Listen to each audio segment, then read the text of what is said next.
Siddu and team ವಿರುದ್ಧ ಕನಕಪುರ ಬಂಡೆ smart game ಆಡೋದಕ್ಕೆ ಶುರು ಮಾಡಿದ್ದಾರೆ.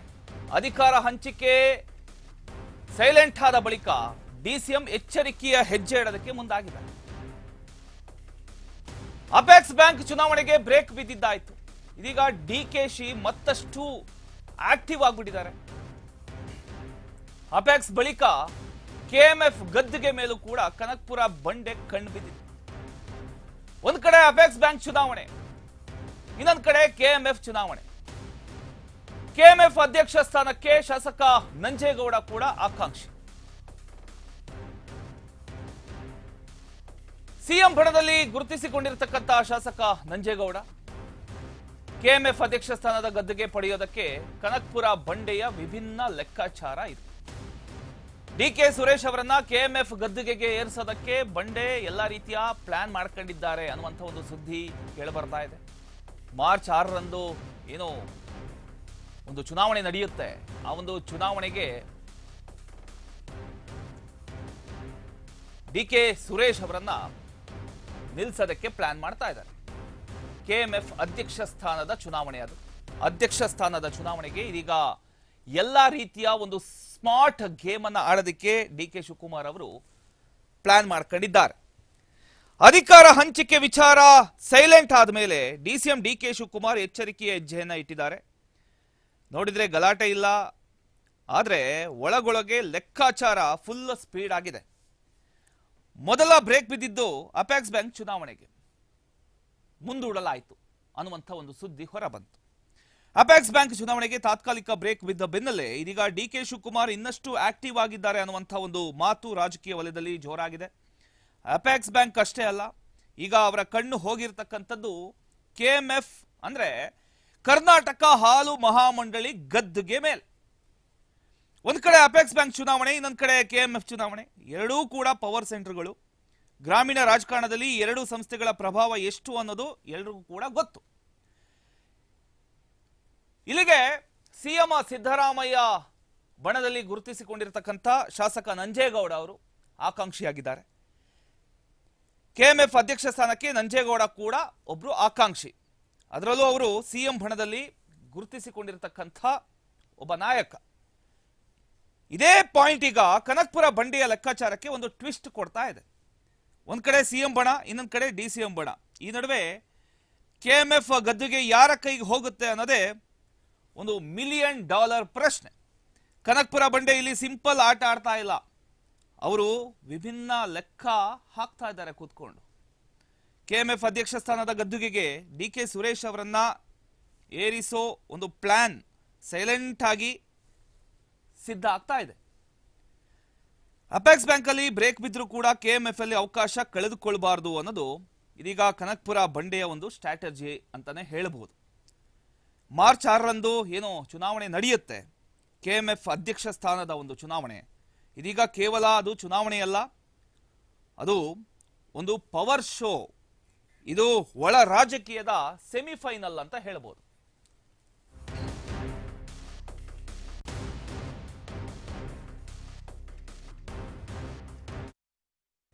ಇದರ ಬಗ್ಗೆ ಇನ್ನಷ್ಟು ಡೀಟೇಲ್ಸ್ ನೀಡೋದಕ್ಕೆ ರಿಪೋರ್ಟರ್ ವಿನೋದ್ ಲೈವ್ ಡೆಸ್ಕ್ ಇಂದ ನಮ್ಮ ಜೊತೆಗೆ ಜಾಯ್ನ್ ಆಗಿದ್ದಾರೆ. ಎಸ್ ವಿನೋದ್, ಈಗ ಡಿಕೆ ಶಿವಕುಮಾರ್ ಅವರು ಸೈಲೆಂಟ್ ಆಗಿ ಗೇಮ್ ಆಡ್ತಾ ಇದ್ದಾರೆ. ಒಂದ್ ಕಡೆ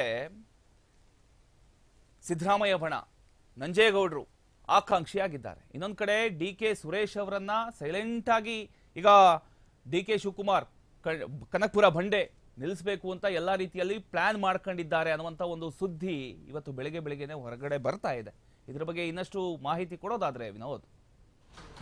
ಪ್ರಮೋದ್, ಈ ಒಂದು ಡಿಸಿಎಂ ಬಣ ಮತ್ತು ಸಿಎಂ ಬಣ ಅನ್ನೋ ಒಂದು ಜಿದ್ದಾಜಿದ್ದಿನ ಕಣ ಇವತ್ತಿನಿಂದಲ್ಲ, ಕಳೆದ ಒಂದು ಸುಮಾರು 8-10 ತಿಂಗಳಿಂದ ಈ ಒಂದು ಸಿಎಂ ಬಣ ಮತ್ತು ಡಿಸಿಎಂ ಬಣ ಅಂತ ಒಂದು ಚರ್ಚೆಗಳು ಆಗ್ತಿದ್ದೀವಿ. ಯಾಕಂದರೆ ಒಂದು ಕಡೆ ಅಧಿಕಾರ ಹಂಚಿಕೆ ಬಗ್ಗೆ ಒಂದು ಸಿಎಂ ಡಿಸಿಎಂ ಬಣ ಅವರವರು ಪರವಾಗಿ ನಾಯಕರ ಪರವಾಗಿ ಮಾತಾಡ್ತಾರೆ. ಆದರೆ ಅದಾದ ಬಳಿಕ ಅಪೆಕ್ಸ್ ಚುನಾವಣೆಯಲ್ಲೂ ಸಹ ಒಂದು ಡಿಸಿಎಂ ಡಿಕೆ ಶಿವಕುಮಾರ್ ಅವರ ಬಣನೂ ಸಹ ಒಂದು ಮೇಲ್ಗೈ ಸಾಧಿಸಿತು. ಯಾಕಂದರೆ ಅಪೆಕ್ಸ್ ಬ್ಯಾಂಕ್ ಚುನಾವಣೆಯಲ್ಲಿ ಅಧ್ಯಕ್ಷ ಸ್ಥಾನಕ್ಕೆ MLC ರವಿ ಅವ್ರನ್ನ ಆಯ್ಕೆ ಮಾಡಬೇಕು, ಅವ್ರನ್ನ ಗೆಲ್ಲಿಸಬೇಕು ಅನ್ನೋ ಹಠವನ್ನು ಹಿಡಿದು, ಆದರೆ ಅಪೆಕ್ಸ್ ಚುನಾವಣೆಯನ್ನು ಲಾಸ್ಟ್ ಮೂಮೆಂಟಲ್ಲಿ ಮುಂದೂಡಿ ಅಲ್ಲಿ ತಮ್ಮ ಸ್ಟ್ರಾಟಜಿಯನ್ನು ಮೂವ್ ಮಾಡಿದ್ರು. ಅದಾದ ಬಳಿಕ ಇದೀಗ ಇದೀಗ KMF ಅಧ್ಯಕ್ಷ ಸ್ಥಾನ ಇದೆಯಲ್ಲ ಅದರ ಮೇಲೆ ಡಿ ಕೆ ಬ್ರದರ್ಸ್ ಕಣ್ಣಿಟ್ಟಿದ್ದಾರೆ ಅನ್ನೋದು ಇದೀಗ ಗೊತ್ತಾಗ್ತಿದೆ. ಯಾಕಂದ್ರೆ ಒಂದು ಕಡೆ ಡಿ ಕೆ ಸುರೇಶ್ ಅವರು ಮಾಜಿ ಒಂದು ಅಂದ್ರೆ MP, ಸೊ ಹಾಗಾಗಿ ಅವರನ್ನ ಮಾಜಿ MP ಆಗಿರೋರನ್ನ ಈಗಾಗಲೇ ಬಮೂಲ್ ಅಧ್ಯಕ್ಷರಿದ್ದಾರೆ, ಬೆಂಗಳೂರು ಮಿಲ್ಕ್ ಫೆಡರೇಷನ್ ಅಧ್ಯಕ್ಷರಿದ್ದಾರೆ. ಆ ಒಂದು ಸ್ಥಾನದಿಂದ KMF ಅಧ್ಯಕ್ಷ ಸ್ಥಾನಕ್ಕೆ ತಂದು ಅಲ್ಲಿಂದ ಸಹಕಾರ ಕ್ಷೇತ್ರವನ್ನು ತಮ್ಮ ಹಿಡಿತಕ್ಕೆ ತೆಗೆದುಕೊಳ್ಳಬೇಕು ಅನ್ನುವ ಸ್ಟ್ರಾಟಜಿಯನ್ನ ಡಿ ಕೆ ಬ್ರದರ್ಸ್ ಮಾಡ್ತಾ ಇದ್ದಾರೆ.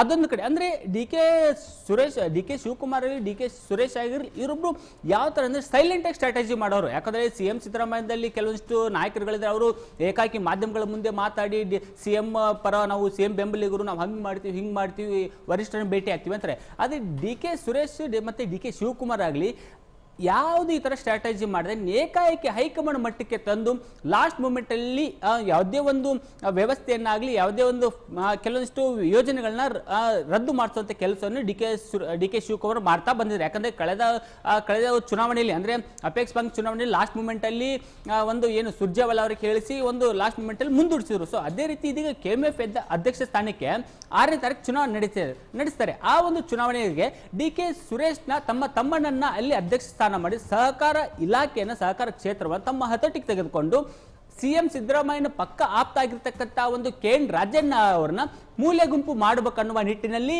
ಡಿ ಕೆ ಬ್ರದರ್ಸ್ ಈಗಾಗಲೇ ಸ್ಟ್ರಾಟಜಿಯನ್ನು ಮಾಡಿದ್ದಾರೆ. ಈಗಾಗಲೇ ಇನ್ನು 3 ದಿನ, ಇವತ್ತು 3ನೇ ತಾರೀಕು, ಇನ್ನು 3 ದಿನ 4ನೇ ತಾರೀಕು ಸೆಷನ್ ಮುಗಿಯುತ್ತೆ, 5ನೇ ತಾರೀಕು 6ನೇ ತಾರೀಕು ಶುಕ್ರವಾರನೇ ಈ ಒಂದು ಚುನಾವಣೆ ನಡೆಯುತ್ತೆ.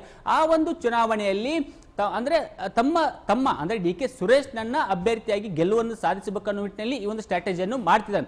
ಈಗಾಗಲೇ ಒಂದು ಬಮೂಲ್ ಅಧ್ಯಕ್ಷ ಸ್ಥಾನದಲ್ಲೂ ಇದ್ದಿರ್ತಕ್ಕಂಥ ಡಿ ಕೆ ಸುರೇಶ್ ಅನ್ನು ಯಾವ ತರ ಲಾಸ್ಟ್ ಮೂಮೆಂಟ್ ಅಲ್ಲಿ ಗೆಲ್ಲಿಸಿಕೊಂಡು ಬಂದ್ರು ಅನ್ನೋದು ನಮಗೆಲ್ಲ ಗೊತ್ತೇ ಇದೆ. ಸೊ ಹಾಗಾಗಿ ಅದೇ ರೀತಿ ಇದೀಗ ಡಿ ಕೆ ಸುರೇಶ್ ಅನ್ನ ಗೆಲ್ಲಿಸಿಕೊಡ್ಲಿಕ್ಕೆ ಒಂದು ಶತಾಯಗತೆ ಸ್ಟ್ರಾಟಜಿಯನ್ನು ಮಾಡ್ತಾರೆ.